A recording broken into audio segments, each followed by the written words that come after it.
Hey, what's up guys? So today we're going to be installing a Street Faction fire extinguisher mount. So I've already opened it up and looked at it, but here it is.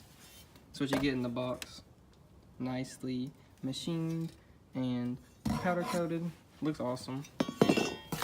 Also comes with a little air freshener and hardware to mount the fire extinguisher. It also comes with a fire extinguisher bracket, or like a quick release mount, but I could not find a fire extinguisher that fit it. I bought another fire extinguisher that comes with another mount. It's like the same style and everything, so it should work.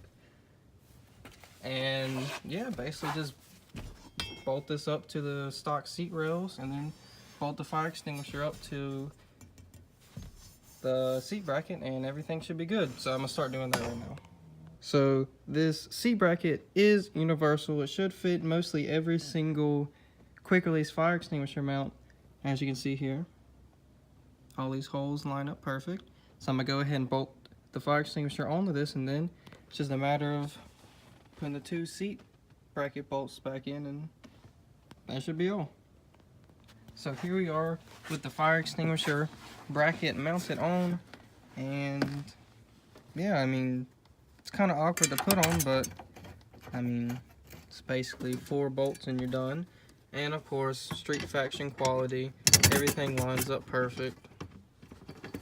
Just gotta put these bolts in and tighten them down, and that's basically it. So here's the final finished product. Most drift events do require a fire extinguisher, not all of them though, but the next event I am going to does require a fire extinguisher. So, got one now, one less thing to worry about. Time to get the rest of the car ready.